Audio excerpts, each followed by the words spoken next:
Hello and welcome to AGC lottery, जहां हम आपको exam ready question and answer format में नोट्स प्रोवाइड करते हैं और हम कर रहे हैं भारतीय न्याय संहिता 2023 की lecture series. This is a lecture 2 on the topic elements of crime part 2। इस पार्ट 2 में हम कवर करने वाले हैं one long answer question in which we will cover essential elements of the crime and discuss role and importance of mens rea in criminal liability. साथ ही हम करेंगे situational question या problem based question on a topic covering hazardous chemicals industries. So both these questions will be answered in exam pattern. एकदम exam pattern के हिसाब से हम बताएंगे कि आंसर फ्रेमिंग करनी कैसे है। लेक्चर स्टार्ट करने से पहले एक रिक्वेस्ट, अगर आपने लेक्चर 1 नहीं देखी हो तो please go and watch lecture 1, link description में है, क्योंकि आपके बेसिक कंसेप्ट्स क्लियर होना बहुत जरूरी है। So it's a series, lecture 1 पहले करें और फिर लेक्चर 2 आप देखें तो आपको बेटर समझ में आएगा। अगर वीडियोस आपको अच्छी लगे तो सब्सक्राइब करना, कमेंट जरूर करना और बेल आइकन जरूर दबाना ताकि नेक्स्ट लेक्चर का नोटिफिकेशन आपको जरूर मिल जाए। तो चलिए शुरू करते हैं हमारा आज का लेक्चर। ये आंसर्स कैसे लिखने हैं, कैसे हमको बेस्ट स्कोरिंग आंसर फॉर्मेट लिखना है। Now starting with our first long answer question format. So the question is, explain the essential elements of the crime, discuss the role and importance of mens rea in criminal liability under the भारतीय न्याय संहिता 2023. तो exam में long answer लिखने का एक fix structure होता है। अगर उस स्ट्रक्चर को आप एग्जैक्टली 100% फॉलो नहीं भी करते तो भी 19-20 आपका स्ट्रक्चर वैसा ही रहेगा, तो मार्क्स बेटर मिलेंगे। सो पहला है, you must start your answer with an introduction. पहले आप इंट्रोडक्शन लिखिए, फिर आप उसके एलिमेंट्स लिखिए, जैसे इसके एसेंशियल एलिमेंट्स है इसके अंदर। Okay, when you write elements, okay, after that you write your role and exception, जो इसमें दे रखा है role and importance of mens rea. तो जो भी आपके रोल है, इंपॉर्टेंस है, वो आप लिखिए। Fourth is your importance,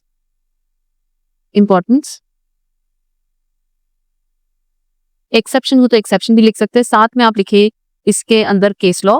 now this is something which is very much required in a long answer question, case law. And 6 में हम कंक्लूजन लिख ले। तो हम क्या करते हैं, हमको पता है कि ऐसे ही लिखना है, सबको पता है, एक कॉमन सेंस होता है बच्चों के पास कि उनको पता है कि भाई हमको ये फॉर्मेट है, एक लॉन्ग आंसर ऐसे ही लिखना है। पर उस इन सब हेडिंग्स के अंदर, इन हेडिंग्स के अंदर क्या लिखना, क्या एग्जैक्टली वो हमको पता नहीं होता है। उसके लिए हम देखते हैं कि एक क्रिस्प आंसर क्या होना चाहिए जो आपको सब कुछ प्रोवाइड कर दे। एक आपको 10 बुक्स में जाके पढ़ने की जरूरत नहीं पड़ेगी। Okay, so starting with introduction. Under criminal law, a mere thought or intention does not amount to a crime. Under the Bharatiya Nyaya Sanhita 2023, an act becomes a crime only when certain essential elements are present. तो सोचो, अगर सिर्फ सोचने से crime होता तो exam hall में teaching का ख्याल आते ही आधी क्लास पुलिस स्टेशन में पहुंच जाती। इसलिए लॉ कहता है कि सोच के साथ एक्ट होना भी बहुत जरूरी है। तो कुछ इसेंशियल एलिमेंट्स प्रेजेंट होगा तभी आपका क्राइम फॉर्म होगा। ओके, सो ये इसेंशियल एलिमेंट्स क्या है ये हम देखते हैं। So there are 5 essential elements. First element is human being. A crime must be committed by a human being. 2 simple points आपको इसमें याद रखने। पहला, ये जो ह्यूमन बीइंग है ये एक नेचुरल पर्सन होना चाहिए, क्योंकि सिर्फ नेचुरल पर्सन के पास गिल्टी माइंड हो सकता है। ओके, और क्रिमिनल लायबिलिटी के लिए 2 चीजें होनी चाहिए, ability to understand and intention. मतलब लॉ उन्हीं लोगों को पनिश करता है जो समझ सकते हैं कि वो कर क्या रहे हैं। Now second element is your actus reus और गिल्टी माइंड। एक्टस रियस होता है रॉन्गफुल एक्ट और illegal omission punishable by law. अब इसके 4 की पॉइंट्स हैं जो एग्जाम में आपको लिख के आने हैं। पहला है, act must be voluntary, act voluntary होना चाहिए। सेकंड है, नियर इंटेंशन और thought is not punishable. Fine, सिर्फ जैसे मैंने बताया, सिर्फ सोचने से आप क्राइम कमिट नहीं कर देते। Third is, it must be an act और failure to perform a legal duty. Okay, कोई एक्ट होना चाहिए या लीगल ड्यूटी का फेलियर होना चाहिए। And fourth point is, act law के अंडर प्रोहिबिटेड होना चाहिए। For an example, theft, murder, causing injury, illegal omission of duty, ये सब क्या है? ये प्रोहिबिटेड एक्ट्स हैं अंडर लॉ। सिंपल एग्जांपल है, आपने क्लास बंक की, ये एक्ट है। ओके, सिर्फ सोचा कि बंक करूंगा, ये एक्ट नहीं है। ओके, सो एक्ट होना जरूरी है, सिर्फ सोचना जरूरी नहीं होता है। और इसी से हमारा आता है third element, that is mains Riya, guilty mind. Okay, guilty mind. So mains Riya means a guilty mental state accompanying on act. Guilty mental state accompanying the act. Guilty mind या मेंस्ट्रिया क्या हो सकता है? ये आपको बहुत बार ये वर्ड्स आपके बीएलएस में आएंगे। क्या वर्ड्स आएंगे? इंटेंशन, नॉलेज, रेकलेसनेस, नेग्लिजेंस, और ये सारे वर्ड्स किसकी तरफ इशारा करते हैं? मेंस्ट्रिया, मेंटल स्टेट की तरफ। Okay, second point is accused के माइंड को एक्ट के साथ कनेक्ट करना होता है। इट कनेक्ट्स, मतलब mens rea connects the mind of accused with the act. Okay, and third is mens rea absent हो तो जनरली क्रिमिनल लायबिलिटी नहीं होती है। When mens rea is absent, generally criminal liability नहीं होती है। कुछ एक्सेप्शन है तो हम बाद में बात करेंगे। अब इसका फॉर्मूला, क्राइम का फॉर्मूला सिंपल है, बहुत याद कर लीजिए। Actus reus plus mens rea equals to crime. ये लेक्चर 1 में भी किया था, वहां जाके भी चेक कर लेना। तो इसको और अच्छे से समझने के लिए एक एग्जांपल लेते हैं कि देखो, अगर बाइक चला रहे हो और ब्रेक फेल हो गया, एक्सीडेंट हो गया, तो ये एक्टस रियस है, फाइन। पर मेंस्ट्रिया नहीं है, क्योंकि ये क्राइम नहीं है, ये आपने डेलिबरेटली नहीं किया। अगर आप डेलिबरेटली किसी को टक्कर मारते, एक्सीडेंट करते, तो वो मेंस्ट्रिया होता, उसमें आपका मेंस्ट्रिया होता। तो उसमें एक्टस रियस भी होगा क्योंकि आपने टक्कर मारी है, और आपने इंटेंशनली टक्कर मारी है तो वो मेंस्ट्रिया भी होता। So actus reus plus mens rea equals to crime. Now fourth element is your causation. Fourth element is causation. अब ये क्या होता है? कॉजेशन है कि एक्ट और इंजरी के बीच का डायरेक्ट लिंक होना चाहिए, link between the act and injury caused. Fine, इसके की पॉइंट्स क्या है? फर्स्ट है, इंजरी अक्यूज के एक्ट से होनी चाहिए। जो इंजरी कॉज हुई है वो अक्यूज के एक्ट से होनी चाहिए। दूसरा पॉइंट है, एक्ट डायरेक्ट कॉज होना चाहिए हार्म का। एक्ट डायरेक्ट कॉज होना चाहिए हार्म का। और थर्ड है, if the result is too remote, liability does not arise. For an example, A ने बी को स्टैब किया और बी उस इंजरी से मर गया। यहां ए का एक्ट डायरेक्टली हार्म कॉज कर रहा था, right? The act of a directly cause harm to be. अब इसके अंदर बहुत रिमोट कोई रिजल्ट हम एक्सपेक्ट करें तो उसमें लायबिलिटी अराइज नहीं होती है। फाइन, तो ये 3 पॉइंट्स आपके कॉजेशन के हैं। अब हम आते हैं हमारे सिक्स्थ और आखिरी एलिमेंट पे, that is injury. That is injury और harm. The act must cause injury, the act must cause injury. और इंजरी इन 4 तरीकों से हो सकती है। क्या? बॉडी को इंजरी हो सकती है, माइंड को इंजरी हो सकती है, रेपुटेशन और प्रॉपर्टी को इंजरी हो सकती है। सो इंजरी के बिना सिर्फ एक्ट क्राइम कंप्लीट नहीं करता है। फाइन, अब हम आते हैं हमारे थर्ड मेजर पॉइंट पे, थर्ड मेजर हमारी हेडिंग में, that is role and importance of mens rea. So mens rea criminal law में बहुत इंपॉर्टेंट रोल प्ले करता है। मेंस्ट्रिया क्रिमिनल लॉ में बहुत इंपॉर्टेंट रोल प्ले करता है। कोर्ट को अक्यूज्ड का इंटेंशन समझाने में हेल्प करता है mens rea. Okay, court to know the intention of the accused, mens rea helps in this. Okay, it distinguishes a crime from an accident. जैसे हमने अभी एक्सीडेंट का और बाइक से टक्कर मारने वाला एग्जांपल लिया था, वो कैसे पता चल रहा है कि वो इंटेंशनल है, क्या वो एक्सीडेंटल है? वो मेंस्ट्रिया, मेंस्ट्रिया is the one which differentiates between a crime from an accident. Third point is it forms a basis of moral blameworthiness, right? And fourth point is punishment depends upon the degree of mensria. इसलिए pre plan murder और sudden provocation की cases में सजा different होती है, क्योंकि degree matter करता है, राइट? डिग्री मैटर करता है। अब हम आते हैं हमारा fourth heading of this answer, which is exception to mensria. In this, there are certain offenses जिसमें mensria required नहीं होता है, और ये matters कौन से होते हैं? ये होते हैं strict liability के matters, जिसमें mensria required नहीं होता है, तब भी वो crime माने जाते हैं, वो offenses होते हैं, क्योंकि वो strict liability offenses होते हैं। अब strict liability offenses या इस टाइप के offenses usually रिलेट करते हैं आपका पब्लिक सेफ्टी और हजार्डस एक्टिविटीज से। फाइन, पब्लिक सेफ्टी और हजार्डस एक्टिविटीज से और सोसाइटी के इंटरेस्ट में लाइबिलिटी इंपोज की जाती है, सोसाइटी के इंटरेस्ट में लाइबिलिटी इंपोज करी जाती है। फॉर एन एग्जाम्पल रेस्टोरेंट ने कंटामिनेटेड फूड अननोइंगली बेच दिया और रेस्टोरेंट फिर बोलता है कि मुझे पता ही नहीं था कि हम ऐसा गंदा खाना दे रहे हैं। ये डिफेंस नहीं चलेगा। क्यों नहीं चलेगा? क्योंकि ये पब्लिक हेल्थ का इशू है, और अगर पब्लिक हेल्थ का जहां इशू आ जाता है वहां पे आपका स्ट्रिक्ट लायबिलिटी हो जाता है, वहां पे आप ऐसे डिफेंसेस नहीं ले सकते। नाउ इस आंसर को हम और बेहतर कैसे बना सकते हैं? By quoting a very important case law, state of Maharashtra versus Mohammad Yakub. Now this case is of 1980, but it is a very relevant and easy case. इस केस के फैक्ट्स क्या है? Accused prohibited goods स्मगल करते हुए पकड़ा गया था। Okay, he was illegally transporting and smuggling prohibited goods and he was caught. Now defence में वो क्या कह रहा था? डिफेंस में कहता है कि मुझे गिल्टी इंटेंशन नहीं था, मेरे को पता ही नहीं था। Okay, so he was not guilty. वो मेंसरिया मान ही नहीं रहा था अपना, therefore he should not be punished. इसमें सुप्रीम कोर्ट ने ये कहा कि सी mens rea is an essential element of criminal liability. Okay, जब तक स्टैट्यूट एक्सप्रेसली मेंसरिया एक्सक्लूड नहीं कर देता है तब तक ये माना जाएगा कि वो एसेंशियल एलिमेंट है। ओके, अक्यूज के कंडक्ट से इंटेंशन और नॉलेज क्लियर थी, इसीलिए अक्यूज्ड गिल्टी हेल्ड हुआ, और इसीलिए mens rea was present and accused was held guilty.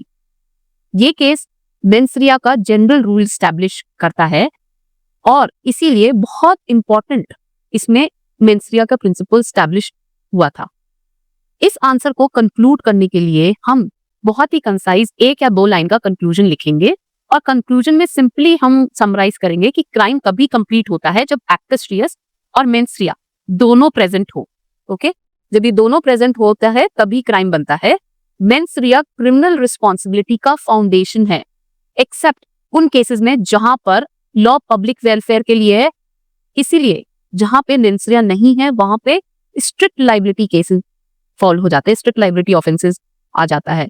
अब हम आते हैं हमारे सिचुएशनल प्रॉब्लम बेस्ड क्वेश्चन पे, और ये मैं आप लोगों को बोलूंगी कि इस सिचुएशनल क्वेश्चन को पॉज करिए, इस वीडियो को पॉज करिए और ये क्वेश्चन अपने आप पढ़िए। मैं आपको समराइजली बता देती हूँ कि ये क्वेश्चन क्या है। सो एक कंपनी है जो हजार्डस केमिकल्स मैन्युफैक्चर करती है। टेक्निकल फेलियर के कारण टॉक्सिक गैस रिलीज हो जाती है। ओके, टॉक्सिक गैस रिलीज हो जाती है और रेसिडेंट्स को सीरियस इंजरी हो जाती है इस केस में। अब कंपनी बोलती है कि हमारा कोई इंटेंशन ही नहीं था, हमारा कोई इंटेंशन था ना नॉलेज था, इसलिए हम गिल्टी नहीं है। ये बिल्कुल भोपाल गैस ट्रेजेडी जैसा केस है, या फिर आपका अभी हम जो कवर करेंगे next landmark judgment oleum gas case, वैसा ही केस है। सो इसके अंदर 3 सब क्वेश्चन है, हम एक एक करके ये क्वेश्चन करेंगे। First is, can the company be held criminally liable despite absence of mens rea? ऐसे केसेस में, ऐसे क्वेश्चंस में आप फर्स्ट लाइन में ही अपना आंसर दे दीजिए, yes the company can be held criminally liable even without mens rea. Fine, क्यों? क्योंकि हजार्डस केमिकल मैन्युफैक्चरिंग कर रहा था वो इंडस्ट्री, और ये मैन्युफैक्चरिंग एक डेंजरस एक्टिविटी है। Second, such activity is a high risk to public health. Fine. Third is, harm factory operation से हुआ था, हाँ इनकी फैक्ट्री ऑपरेशन से हुआ था। Fourth point is, hazardous activity में मेंसरिया रिक्वायर्ड नहीं होता है, हमने ऊपर देखा, इसलिए इंटेंशन हो, नॉलेज हो या नहीं हो, उससे कोई फर्क नहीं पड़ रहा है।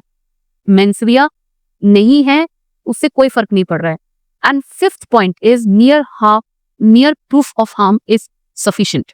Near proof of harm is sufficient, सिर्फ हार्म का प्रूफ ही सफिशिएंट होता है स्ट्रिक्ट लायबिलिटी केसेस में, इसलिए absence of mens rea valid defence नहीं है। दिस इज समथिंग सिमिलर कि लोडेड गन पकड़ के ये कहना कि मैं बस खेल रहा था, है ना, ये डिफेंस चलेगा ही नहीं। Therefore, absence of menstruation is not valid defense. अब हम आते हैं सेकंड सब क्वेश्चन में, which principle of criminal law would apply in this case? अब इस केस में आपको आंसर शुरू नहीं बता देना है, जैसे मैंने आपको बोला ये स्ट्रिक्ट लायबिलिटी प्रिंसिपल का केस है एंड इस पे स्ट्रिक्ट लायबिलिटी प्रिंसिपल अप्लाई होगा। अंडर स्ट्रिक्ट लायबिलिटी आपको कौन कौन से पॉइंट्स इसमें कवर करने हैं? फर्स्टली, स्ट्रिक्ट लायबिलिटी में mens rea is not required. Fine. Secondly, liability activity की नेचर से आती है कि नेचर ऑफ एक्टिविटी क्या है, कितना डेंजरस है, कितना क्रूअल है। Okay, nature of activity matters. Third is no intention defence allowed ही नहीं है। ये कहना कि मेरा इंटेंशन नहीं था, मेरा नॉलेज नहीं था, ये डिफेंस वर्क ही नहीं करता है स्ट्रिक्ट लाइबिलिटी केसेस में। और fourth point is public safety को प्रायोरिटी दी जाती है। फाइन, सो यहाँ ऑब्जेक्टिव होता है मैक्सिमम केयर इंश्योर करना। Okay, now coming to a third sub question, explain with reasons. Explain with reasons. अब इसमें सिंपल रीजंस क्या दे सकते हो? फर्स्ट कि in this present case company hazardous activities में एंगेज थी। Okay, second is gas leak से रेसिडेंट्स को इंजरी हुई। ये सब आपके क्वेश्चन नहीं है, क्वेश्चन से ही उठा के आपको रीजंस में लिख देना है। और इसके अंदर स्ट्रिक्ट लाइबिलिटी के कुछ कंसेप्ट डाल लीजिए, अभी इसमें लैंडमार्क जजमेंट भी करेंगे। सो सेकंड पॉइंट क्या है? गैस लीक से रेसिडेंट्स को इंजरी हुई। थर्ड पॉइंट है इंजरी डायरेक्टली डेंजरस एक्टिविटी से कनेक्टेड है। Harm is directly connected to the dangerous activity of the company. Fine, इसीलिए कंपनी मेंस रिया का एक्सक्यूज लेकर लाइबिलिटी से बच ही नहीं सकती। Five, now to make this a better answer and to score more marks, you must write a landmark judgment, which is MC Mehta versus Union of India. This case is also called as Oleum gas leak case. 1987 का case है, ये याद रखना। MC Mehta versus Union of India, बहुत सारे cases हैं अलग अलग सब्जेक्ट मैटर से, पर एनवायरमेंटल रिलेटेड ही रहते हैं। और ये वाला ओलियम गैस लीक केस है, ये 1987 का है, इसीलिए ईयर याद रखना। अब ये बहुत ही सिंपल फैक्ट्स हैं, लैंडमार्क जजमेंट है, याद करना ही है आपको, you have no other option. So chemical factory से ओलियम गैस लीक हो गई। ओके, एक केमिकल फैक्ट्री से ओलियम गैस लीक हो गई। कंपनी ने इंटेंशन और नेग्लिजेंस को डिनाई कर दिया, that we have no negligence and no intention and no knowledge, मतलब मेंसरिया नहीं है हमारा। अब इसमें सुप्रीम कोर्ट ने हेल्ड क्या किया कि जो हजार्डस इंडस्ट्री होती है वो एब्सोल्युटली लायबल होती है। सो इस केस में सुप्रीम कोर्ट ने स्ट्रिक्ट लाइबिलिटी से भी एक स्टेप ऊपर जाके एब्सोल्यूट लाइबिलिटी का कंसेप्ट लाया। सो स्ट्रिक्ट लाइबिलिटी में तो फिर भी कुछ एक्सेप्शंस होते हैं जिसमें आपको थोड़ी सी सजा कम मिल सकती है, बच सकते हो, but in absolute liability cases there are no exception, मतलब आपको तो सजा होनी ही होनी है, कोई भी आप प्री डिफेंस दे ही नहीं सकते। सो एब्सोल्यूट लाइबिलिटी स्ट्रिक्ट लाइबिलिटी से भी ज्यादा स्ट्रॉन्ग है, क्योंकि यहाँ कोई डिफेंस अवेलेबल ही नहीं है। सो भोपाल गैस ट्रेजेडी के बाद, भोपाल गैस ट्रेजेडी हुआ था 1984 में। ओके, 1984 3 दिसंबर 1984 में भोपाल गैस ट्रेजेडी हुआ था, उसके बाद का ये केस है, इसलिए ये प्रिंसिपल और स्ट्रांग हुआ। फाइन, सो आप इसके अंदर ओलियम गैस लीक इस आंसर में मेंशन करिए, और अगेन कंक्लूजन में आप सिंपल सा आप अपना कंसाइजली एक या दो लाइन का कंक्लूड कर ले कि कंपनी एब्सेंस ऑफ इंटेंशन का प्ली नहीं ले सकती है, क्योंकि ये स्ट्रिक्ट लाइबिलिटी का केस है, स्ट्रिक्ट लाइबिलिटी इस केस पे अप्लाई होगी, principle of strict liability apply होगा, क्योंकि इसमें पब्लिक हेल्थ और सेफ्टी का ऑब्जेक्टिव है, और ये लॉ का प्राइमरी मोटिव है कि पब्लिक हेल्थ और सेफ्टी हम दे। सो लाइकवाइज आप इस आंसर को, इस क्वेश्चन को आंसर करेंगे, इसके अंदर सबसे पहली बात जो होती है सिचुएशनल करेक्शन में, कि आप पहली लाइन में ही इनका आंसर दे दे, क्योंकि ऑलरेडी एग्जामिनर के पास इतनी सारी कॉपीज होती है कि वो कॉपीज चेक कर करके थक जाते, कई बार अंदर तक नहीं जाते, पहली लाइन पढ़ते उनको समझ में आ जाता है, बच्चे को आता है नहीं। सो दोस्तों, ये था हमारा लेक्चर 2। हमने देखा essential elements of crime, mens rea की importance, exception which is strict liability, और हमारे दो very important case laws. Formula जरूर याद रखना, actus reus mens rea equals to crime. Video helpful लगी हो तो लाइक, शेयर और सब्सक्राइब जरूर करना। कमेंट में बताना कि किस क्वेश्चन पे आप मेरा नेक्स्ट लेक्चर चाहते हो। So see you in the next lecture, bye and take care.